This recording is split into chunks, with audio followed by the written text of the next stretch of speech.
الحمد لله نحمده ونستعينه ونستغفره ونعوذ بالله من شرور أنفسنا ومن سيئات أعمالنا من يهده الله فلا مضل له ومن يضلله فلا هادي له ونشهد أن لا إله إلا الله وحده لا شريك له ونشهد أن سيدنا وسندنا ومولانا محمدا عبده ورسوله أرسله إلى الثقلين بشيرا ونذيرا وداعيا إلى الله بإذنه وسراجا منيرا أما بعد فأعوذ بالله من الشيطان الرجيم بسم الله الرحمن الرحيم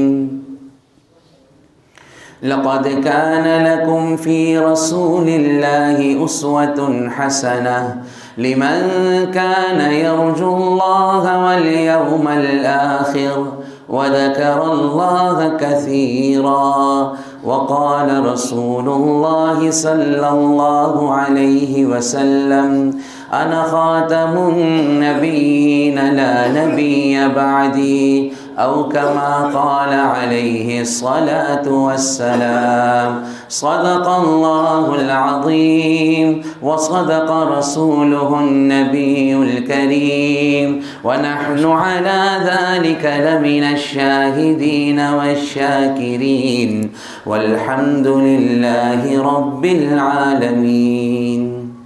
درود شریف پڑھ لیں.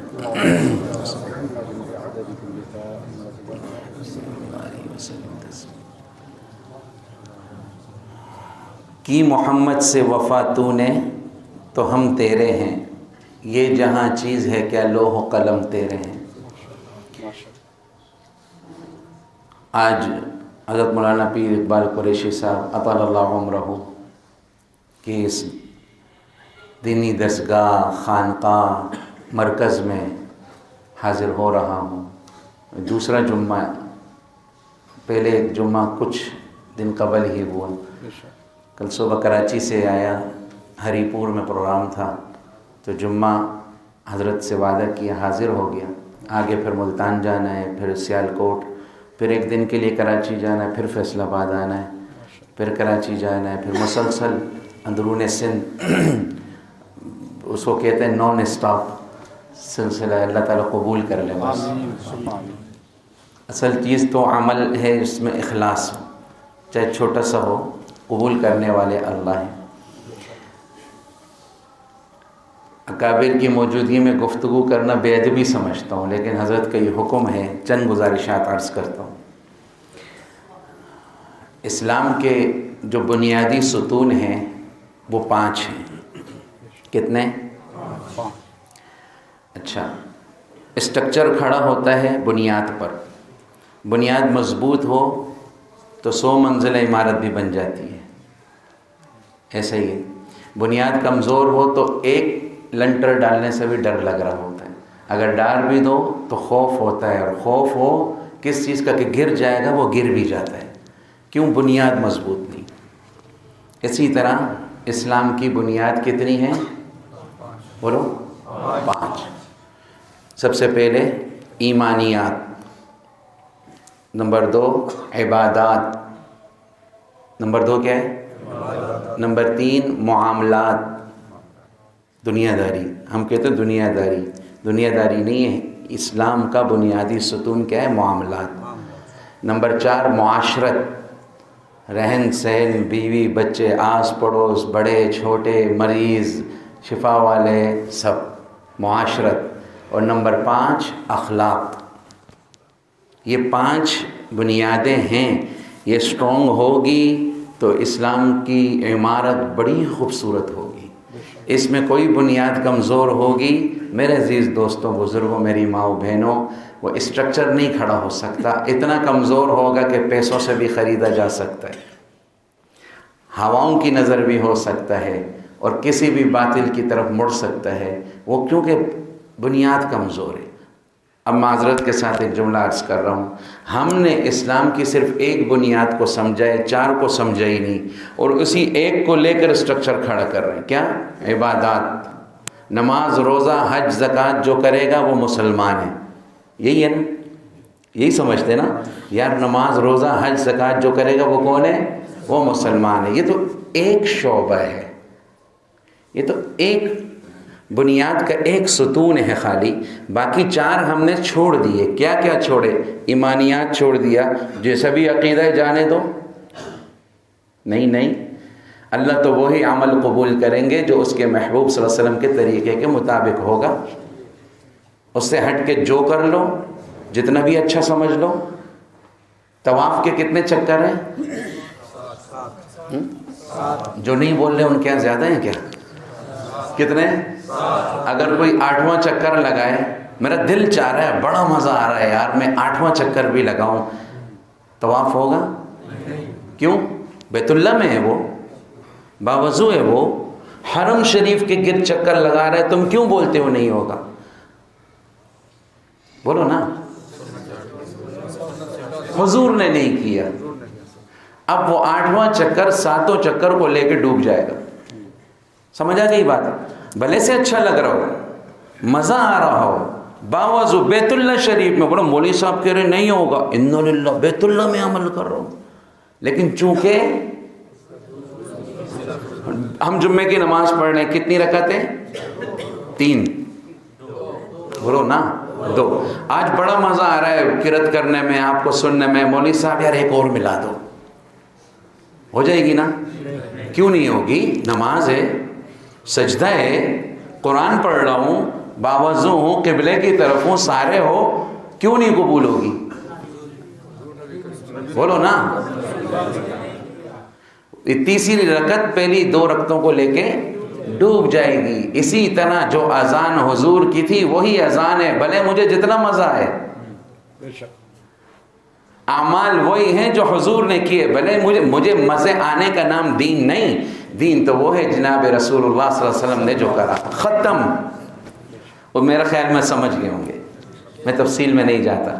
تو یہ کیا ہے؟ ایمانیات جو رسول اللہ صلی اللہ علیہ وسلم کا تھا، صحابہ کا بنایا، کہ اللہ سے ہوتا ہے، اللہ کے غیر سے نہیں ہوتا، جو کرتے ہیں اللہ کی مشیت کے بغیر کچھ نہیں ہوتا۔ عبادات ایک حصہ ہے، نماز، روزہ، حج، زکوٰۃ، اس کو ہم نے پورا دین سمجھ لیا۔ یہ ہماری غلطی ہے، چونکہ دین کو پڑھا نہیں، سیکھا نہیں، ہم اتنی ہی سطح کا ذہن رکھتے ہیں کہ دین اتنا سمجھا۔ پھر ہیں معاملات، میرے نبی نے معاملات کیسے کیے؟ آپ صادق اور امین عبادات سے نہیں تھے، معاملات سے تھے۔ اور آج مسلمانوں کے معاملات دیکھ کر مسلمان پریشان ہے، کافر کو تو چھوڑو، وہ تو اور پریشان ہے۔ ہمارے معاملات اتنے گر گئے ہیں کہ ہم دنیا داری سمجھتے، نہیں، یہ اصل دین ہے، میرے نبی نے اس سے دین پھیلایا ہے۔ آپ کے معاملات صاف ہوں، آپ کی عبادات کو لوگ نہیں دیکھتے، مطلب بندہ کھرا ہے۔ معاشرت، میرے نبی کی معاشرت کیسی تھی؟ بچوں کے ساتھ کیسے، بیوی کے ساتھ کیسے؟ آج ہم مسجد میں ابو بکر بنتے ہیں، گھر میں ابو لہب بن جاتے ہیں، دروازہ ایسے کھولتے ہیں جیسے گھر میں دین ہے ہی کوئی نہیں، مسجد ہی میں دین، گھر میں بھی دین۔ میرے نبی نے روٹیاں بھی بنائیں، اونٹنی کا دودھ بھی نکالا، صفائی بھی کی، نماز میں ہوتے ہیں حسنین کندھوں پہ آ جاتے، آپ سجدہ لمبا کر دیتے۔ آپ پڑوسی کے ساتھ کیسے؟ آج بھائی کے ساتھ بیٹھنے پہ تیار نہیں، شوہر بیوی ایک دوسرے کو نہیں ہضم کر پا رہے، کیوں؟ معاملات کو دین سمجھا ہی نہیں، معاشرت کو دین سمجھا ہی نہیں۔ ہم پڑھتے تو حضور کیسے پیش آتے تھے صلی اللہ علیہ وسلم۔ اور پھر چیز آ جاتی ہے اخلاق 5 نمبر پہ، جس کا تو پوچھو ہی نہیں، بس چھیڑ دے کوئی ہمیں، بدلہ جب تک نہیں لیں گے دل کی آگ ٹھنڈی نہیں ہوگی۔ میرے نبی نے فرمایا تھا معاف کرنے سے اگر تم جھک جاتے ہو، اللہ اکبر۔ اور حدیث شریف میں آتا ہے کہ جو معاف کرنے والا ہے اللہ اس کے درجات بلند کرتا ہے، من تواضع للہ رفعہ اللہ، جو اللہ کے لیے جھکا گا رب اس کو بلند کر دے گا۔ اور اللہ کی بات غلط ہو سکتی ہے؟ اور آج ہمارے دل کتنے ٹوٹے ہوئے ہیں، نمازوں میں آ رہے ہیں لیکن معاملات برباد ہیں، معاشرت برباد ہے، اخلاق برباد ہے، ایمان کا کچھ پتہ نہیں، صرف نماز، روزہ، زکوٰۃ دین سمجھا۔ تو بتاؤ ہم نے خود دین کا مذاق اڑایا ہے، تو پھر برکت کہاں سے آئے گی حضرت؟ پھر برکت کہاں سے آئے گی؟ تو یہ اصل چیز ہے، اتنی لمبی تفصیل میں نہیں جاتا کہ 5 یہ بنیادیں ہیں اسلام کی، ہم نیت کریں پہلے اس کو سیکھنا ہے، ایسے ہی نہیں کہ بس کتابوں سے پڑھ کے آ جائے گا، استاد کے بغیر نہیں آتا۔ ایک پروفیسر صاحب تھے، انہوں نے کہا میں کیوں کسی مولوی صاحب سے دین سیکھوں، میں خود پڑھوں گا کتابوں سے۔ پڑھتے رہے۔ ایک دن عصر کی نماز میں آئے اور نماز پڑھنے لگے، ہل ہل کے پڑھ رہی ہوں، عصر کی نماز یوں ہلنے۔ تو لوگوں نے کہا یہ کیا ہو گیا، کیا کر رہے ہیں؟ کہنے لگے تم لوگوں کو مولویوں نے دین سمجھایا ہی نہیں ہے، کہ جتنی نمازیں تمہاری عصر کی سب خراب ہوگی۔ کہتے کیا مطلب؟ کہا میں نے کتاب میں پڑھا ہے کہ عصر کی نماز ہل کے پڑھو، تو ہل کے پڑھ رہے تھے۔ تو لوگوں نے کہا مولانا خدا کا واسطہ ہے کتاب کا، ورنہ کتاب تو لاؤ۔ کتاب لائے، کہا دکھاؤ کہاں لکھا ہے؟ تو لکھا، وہاں لکھا تھا عصر کی نماز ہل کے پڑھو۔ کیا لکھا تھا؟ ہل کے، خاموشی سے پڑھو۔ اور اس نے کیا سمجھا؟ جب استاد نہیں ہوتا پھر یہ ہوتا ہے۔ تو ایک مثال دے رہا ہوں، استاد کے بغیر تو صحابہ کو بھی کچھ نہ آتا تھا، تابعین تبع تابعین کو بھی ایک سند ہے، ایک نسبت ہے جو چلی آ رہی۔ یہ دنیا کی کوئی کتاب ہوتی تو سمجھ میں آتے، دین ہے اس طریقے سے نہیں آتا۔ تو ہم نے سب 3 کام کرنے ہیں جو صحابہ کرتے تھے۔ نمبر 1 دین سیکھنا ہے، نمبر 2 دین پہ چلنا ہے، نمبر 3 دین پورے عالم میں پھیلے اس کی کوشش کرنی ہے۔ یہ 3 کام کریں گے انشاءاللہ۔ پہلا کام کیا؟ دین کو، ہاں آج ہم سمجھتے ہیں معلومات کا نام دین ہے، مجھے پتہ ہے معلومات ہے، یاد رکھو معلومات کا نام دین نہیں، دین نام ہے معمولات کا۔ عمل میں کیا ہے؟ معلومات شیطان کے پاس کم تھی، بولو او سانو تو پتہ ہے یار، او قصہ فلاں دا، او فلاں دا، او فلاں دا، اے مسئلہ پتہ ہونے کا نام دین نہیں، دین نام ہے عمل میں کیا ہے، عمل میں کیا ہے تیرے، سمجھ میں آئی بات؟ لہٰذا دین کو سیکھنا ہے۔ سیکھنے کا طریقہ اس سے بہتر کیا ہے آپ کے سامنے؟ حضرت تشریف فرمائیں، علماء ادھر کیوں آ رہے ہیں؟ سیکھنے آ رہے ہیں، تو آپ کے تو گھر میں ہیں، قدر نہیں ہوتی نا، نعمت کی قدر جب آتی ہے جب نعمت چھن جائے، جب تک نعمت ہوتی ہے اس کی قدر نہیں ہوتی، جب تک باپ ہوتا ہے قدر نہیں ہوتی، جب چلا جاتا ہے نا پھر پتہ چل جاتا ہے کہ دنیا ہے کیا۔ تو قدر کریں علماء کی۔ دین کو کیا کرنا ہے؟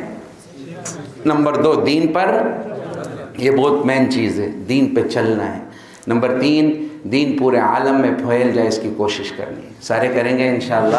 ہم سب چاہتے ہیں ہمارا تعلق اللہ سے قائم ہو، ہم اللہ کی نظروں میں بہت پیارے ہو جائیں۔ ہر کوئی کہتا ہے یار مجھے اللہ سے بڑا پیار ہے، اللہ کو مجھ سے بڑا پیار ہے۔ آخری بات عرض کرتا ہوں، رمضان قریب ہے، میں اور آپ چاہتے ہیں ہمیں پتہ چلے کہ اللہ کو ہم سے کتنا پیار ہے۔ چاہتے ہو کہ مجھے پتہ چلے کہ اللہ مجھ سے کتنا پیار کرتا ہے؟ آسان سا نسخہ ہے، تم یہ دیکھ لو تمہارا تعلق رب کے قرآن سے کتنا ہے، اتنا ہی تعلق رب کا تمہارے سے،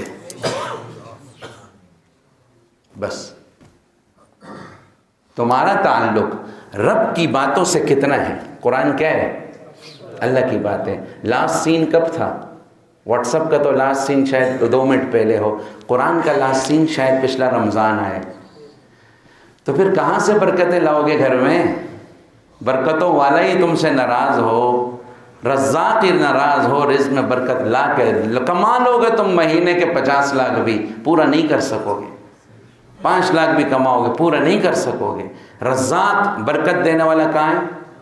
ہاں تم رشوت سے بھی لے لو، ادھر سے بھی لے لو، رزاق سے تعلق نہ ہوگا رزق میں برکت نہیں ہوگی۔ جب کیوں وہ علماء خوشی خوشی گھومتے ہیں؟ کیوں کوئی مؤذن خودکشی نہیں کرتا؟ کیوں کوئی قاری خودکشی نہیں کرتا؟ 10,000 بھی تنخواہ نہیں ہوتی جتنے کا تمہارا دودھ بھی نہیں آتا، لیکن سکون دل کا اللہ نے اپنے دین میں رکھا ہے۔ جتنا تمہارا تعلق قرآن سے ہے اتنا تم سے تعلق رب کا ہے۔ ہاں سبحان اللہ کے لیے نہیں، سمجھنے کے لیے کہ آگے رمضان ہے، ہم ابھی سے تیاری شروع کریں۔ میں نبی صلی اللہ علیہ وسلم دعا فرماتے تھے، اللہم بارک لنا فی رجب و شعبان وبلغنا رمضان، اے اللہ رجب شعبان میں میری برکت دے اور مجھے رمضان تک پہنچا دے۔ ایسے آپ نے زندگی کی دعا نہیں فرمائی، رمضان کے لیے آپ دعا فرماتے تھے۔ تو لہٰذا ابھی سے قرآن کی تلاوت شروع کریں۔ 1 پارہ دن میں پڑھیں، نہیں پڑھ سکتے 1 صفحہ پڑھ لو، نہیں پڑھ سکتے کھول کے تو دیکھ سکتے ہو وضو کر کے، یہ بھی نہیں کر سکتے، اتنا تعلق بھی نہیں ہے۔ بولو اگر سچ بولو نا، سچ اتنا بھی نہیں ہے اب. ہوں گے کچھ ماشاءاللہ جو تہجد میں پڑھتے ہوں گے، ایسا نہیں ہے سب میری طرح ہوں گے کچھ اچھے، لیکن اتنا بہت سے ہوں گے کہ طے بھی نہیں ہوگا کہ پتہ نہیں قرآن کو آخری بار کب دیکھا ہوگا. تعویذ کے لیے استعمال کیا، یہ اصول کی کتاب تھی، ہم نے برکت کی سمجھ لی. میرے آپ کے زندگی کے اصول اس میں ہیں، طلاق کے معاملات، نکاح کے معاملات، حرام کیا ہے حلال کیا ہے، جو ہمارے لیے نامناسب ہے رب نے حرام کر دیا تاکہ ان کو پریشانی نہ ہو. کرونا ہو جائے گا سور کھاؤ گے، چائنا کہتا ہے، ہاں سوائن فلو ہو جائے گا سور کھاؤ گے. رب نے 1400 سال پہلے کہا نہیں کھانا کیونکہ کرونا ہو جائے گا. اب سمجھ میں آ گیا رب نے جو حرام کیا ہمارا فائدہ ہے، رب نے جو حلال کیا بولو. اسی طرح سود حرام ہے پھر بھی میں لوں تو موت اس وقت نہیں آئے گی جب تک مقروض نہیں ہوں گا. رشوت دے کے کام تو نکال دوں گا لیکن یاد رکھنا مقروض دنیا سے جاؤں گا. رب نے جو حرام کیا ہمارا فائدہ، رب نے جو حلال کیا، اور یہ سب ہمیں کس نے بتایا؟ قرآن نے. اور محمد الرسول اللہ، اونچا کہو صلی اللہ، اونچا کہو صلی اللہ